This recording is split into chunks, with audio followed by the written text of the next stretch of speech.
Major PKWA Kamal Bahrin bin Abbas merupakan anak kelahiran Jati Perak yang berasal daripada Bukit Candan, Kuala Kangsar.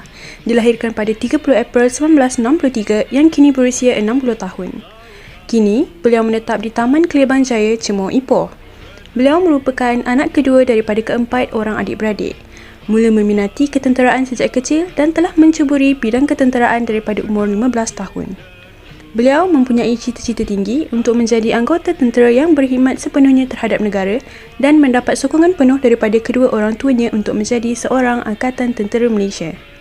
Selain itu, beliau juga telah mendirikan rumah tangga bersama Puan Faizah binti Zainal Abidin pada tanggal 24 November 1990 dan dikurniakan 5 cahaya mata iaitu terdiri daripada 4 anak perempuan dan seorang lelaki.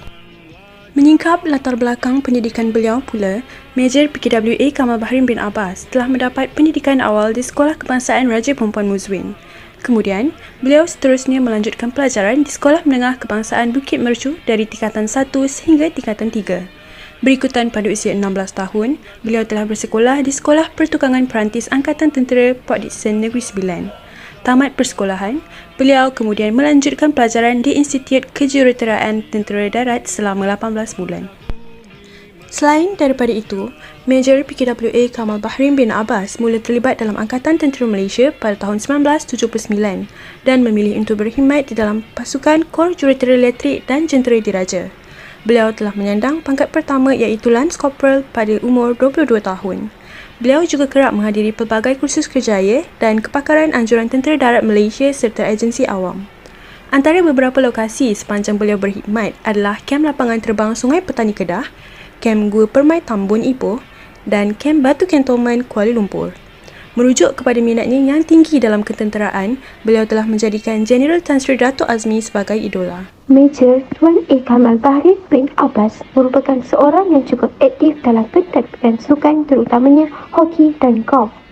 Beliau telah mengikuti kursus-kursus sukan antaranya jurulatih kelas 1 dan jurulatih kelas 2. Setelah itu, beliau memegang jawatan sebagai jurulatih hoki Angkatan Tentera Malaysia pada tahun 1965 dan telah berkhidmat selama 5 tahun.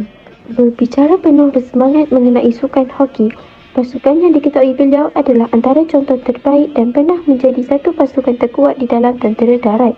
Pada tahun 2016, beliau dinobatkan sebagai tokoh sukan di atas sumbangan dan jasa beliau di dalam perkhidmatan sukan.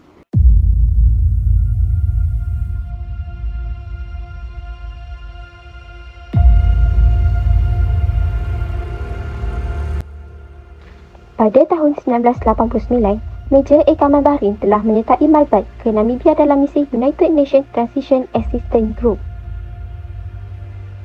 Beliau menyertai pasukan tupangan daripada kor-kor yang ditupankan ke Batalion ke-17 Regimen Askar Melayu Diraja. Misi ini diketuai oleh seorang pegawai Major Nasir Sulaiman yang merupakan officer commanding. Dalam misi Namibia, tugas beliau adalah untuk membuat penguasaan senjata, kenderaan, penjana dan perkara yang melibatkan teknikal. Selain itu, beliau juga terlibat dalam proses pengundian dan beliau telah merantau ke 9 daerah selama 12 hari untuk memantau proses pengundian Afrika untuk membebaskan Namibia. Kini sudah tiba masanya untuk mengundur diri setelah hampir 40 tahun menabur bakti dalam Angkatan Tentera Malaysia. Major Tuan A. Kamal Bahrin bersara pada tahun 2017.